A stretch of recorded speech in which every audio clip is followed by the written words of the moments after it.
nama saya Siska Margareta, NIM 20110417162.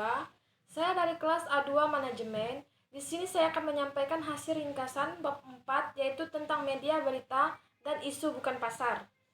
Pertama itu peran media berita dalam masalah non-pasar. Media berita memainkan peran penting dalam mengidentifikasikan isu non-pasar, dan menempatkan isu-isu tersebut dalam agenda perusahaan. Liputan media bisa dalam contoh isu non-pasar terdapat beberapa contoh, yaitu 1. Memberikan tahu publik, aktivis, kelompok kepentingan, dan pejabat pemerintah tentang masalah non-pasar. 2. Menyampaikan kekhawatiran tentang kebijakan dan praktik perusahaan. Yang 3. Memberikan informasi tentang kemungkinan efek dari tindakan alternatif. Yang 4. Mengurangi biaya tindakan kolektif. Dan yang 5. Meningkatkan strategi non-pasar dengan menyampaikan informasi yang disediakan oleh perusahaan atau kelompok kepentingan.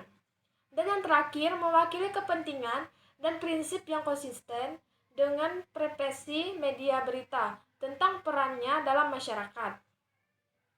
Kelompok kepentingan dan organisasi aktivis serta pejabat pemerintah siap untuk bertindak atas berbagai isu, dan liputan media dapat menginformasikan mereka dan memacu tindakan. Liputan media juga dapat membuat sebuah pesan dikenal luas di kalangan publik.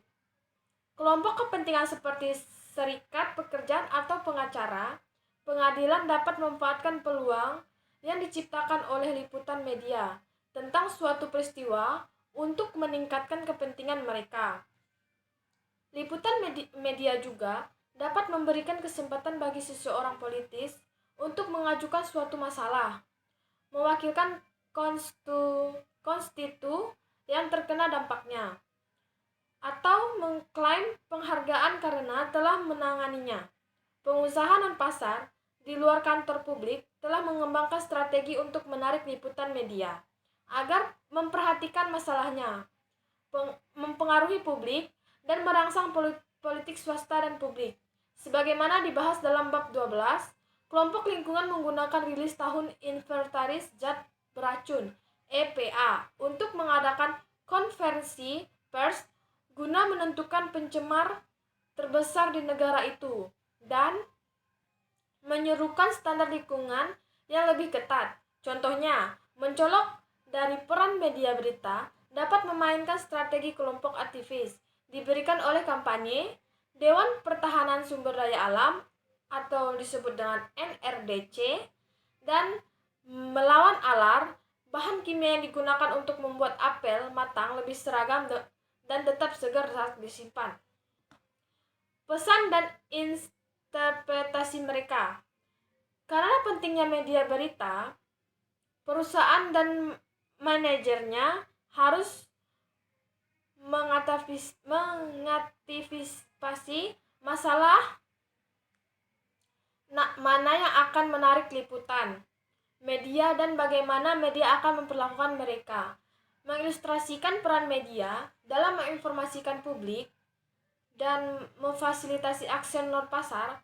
Pasar yang diberikan oleh media berita ditafsirkan dalam berbagai cara tergantung pada informasi. Berikutnya, kepercayaan dan preferensi individu sebelumnya. Meskipun penafsiran pesan bisa berbeda-beda, dampaknya bisa sistematis dan karenanya penting. Dalam serangkaian eksperimen laboratorium, Iyengar dan Kinder menyelidiki peran pengaturan agenda media berita dan cara-cara di mana berita mempengaruhi sikap pemirsa terhadap isu dan pemimpin politik. Seterusnya, teori liputan media dan perilaku. Need analisis adalah masalah, dan teori ini dimaksudkan untuk menjelaskan serta memprediksi cangkupan dan pengobatan.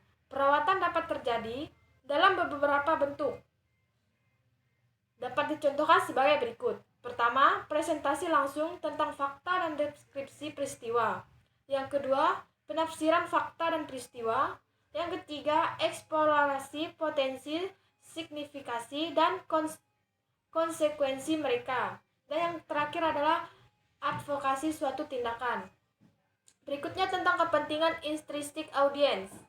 Perspektif kepentingan kalak dimulai dengan pengamatan bahwa keputusan liputan dan perilaku oleh media berita dipengaruhi oleh pendapat dan pertimbangan khalayak. Demikian pula, memprediksi perlakuan yang akan diterima suatu masalah membutuhkan penentuan apa yang menarik dan mempertahankan perhatian mereka.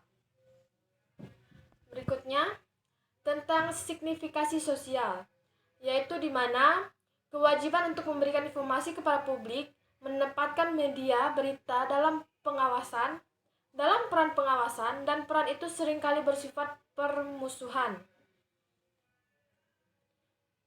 Di Amerika Serikat, tugas ini diakui dalam amandemen pertama yang melindungi media berita dalam perannya dalam memberikan informasi kepada masyarakat. Semakin besar persepsi media tentang signifikasi sosial suatu masalah, semakin besar kemungkinan untuk diliput. Dan yang berikutnya, menggabungkan perspektif. Teori ini memprediksikan bahwa isu-isu yang rendah pada dimensi minat, menonton, dan dimensi signifikasi sosial akan mendapatkan sedikit liputan. Masalah-masalah ini termasuk kesehatan, keselamatan, keamanan, lingkungan, hak asasi manusia, dan krisis alam dan buatan manusia. Risiko kesehatan, khususnya perlindungan masyarakat, dan risiko semacam itu tinggi baik untuk kepentingan penonton maupun dimensi sertifikat sosial. Berikutnya, memperluas teori kelayak berita. Konsep kelayakan berita memperluas minat audiens intrinsik dan dimensi signifikasi sosial yang dirasakan. Sebuah masalah lebih layak diberitakan jika memiliki tingkat kesegaran dan atau argumensi. Berikutnya adalah biaya peliputan, yaitu liputan berita bergantung pada biaya untuk memperoleh informasi dan memproduksi sebuah berita. Berikutnya keseimbangan dan keadilan, yaitu di mana konter editorial mengharuskan akurasi sebuah berita dan perilakunya seimbang dan adil. Akurasi tidak hanya mencakup verifikasi fakta, tetapi juga memastikan bahwa cerita yang disajikan menggambarkan situasi dengan benar. Baik, berikutnya sifat berita media, organisasi berita sebagai bisnis, yaitu di mana berita berada dalam industri yang sangat kompetitif. Mereka bersaing tidak hanya dengan perusahaan lain di media yang sama, tapi juga lintas media. Berikutnya profesi, yaitu di mana secara pribadi hampir semua koresponden jaringan mengungkapkan keyakinan yang kuat pada kemampuan mereka untuk mempengaruhi perubahan dalam kebijakan publik melalui pekerjaan mereka. Jika bukan sebagai individu, maka tentunya sebagai sebuah kelompok. Yang berikutnya, bias, akurasi, dan keadilan. Sebagian besar masalah non-pasar yang melibatkan bisnis yang bersifat kompleks dan kemampuan untuk menyajikan kompleksitas tersebut dan mencapai akurasi, keseimbangan, dan keadilan sangat berbeda di antara organisasi media. Berikutnya, internet dan jurnalisme warga. Sumber informasi tentang masalah non-pasar dan perusahaan yang terpengaruh olehnya terus meluas secara substansial dengan peruas internet 70%. Berikutnya, kebutuhan informasi, yaitu di mana banyak masalah bisnis yang layak diberikan dan seringkali hanya bisnis yang memiliki informasi yang dapat menjadikan dasar sebuah cerita. Berikutnya, strategi media, di mana strategi media memadukan interaksi dengan media dan komunikasi dengan pemangku kepentingan dan publik. Mengidentifikasikan 6 elemen strategi media yang efektif, yaitu pertama, yang tidak bisa itu biasa, menekankan konsentrasi bisnis dan kepentingan umum, ingat audiens Anda. Berikutnya, berkomunikasi melalui depresi pesan media, bangun kredibilitas bukan persahabatan. Berikutnya adalah tentang tanggapan dan vakum media. Salah satu strategi yang ada menggoda adalah dengan tidak berkomentar kepada media dengan harapan tidak ada berita muncul. Berikutnya, wawancara media. yaitu di mana pentingnya dalam perkembangan masalah non-pasar, manajemen sering memberikan wawancara kepada media dan dipanggil untuk berbicara kepada publik. Berikutnya, mengantisipasi masalah, di mana perusahaan mencoba untuk mendidik media tentang isu-isu penting di lingkungan non-pasar mereka. Beberapa langkah lebih jauh dan mencoba untuk berkomunikasi langsung dengan kelompok kepentingan dan mungkin peduli dengan masalah. Berikutnya adalah peristiwa tidak terduga, di mana peristiwa seperti kecelakaan lingkungan dapat terjadi. Perusahaan harus memiliki rutinitas yang harus diikuti jika terjadi berita baru.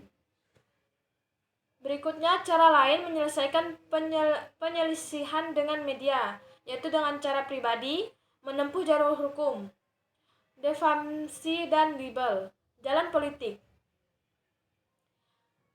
Dan dapat diringkas dalam bab 4 ini, media berita adalah sumber informasi utama bagi mereka yang berada di lingkungan pasar. Ini mengingatkan publik, aktivis, dan LSM, pejabat publik, dan kelompok kepentingan untuk masalah non-pasar dan aktivitas perusahaan. Mereka yang tertarik untuk memajukan suatu masalah mungkin mencoba menggunakan media sebagai komponen dari strategi non-pasar mereka. Meskipun media menjaga kemandirian, kadang dapat menemukan komponen dari strategi tersebut layak diberitakan seperti dalam episode alarm. Sekian yang dapat saya sampaikan.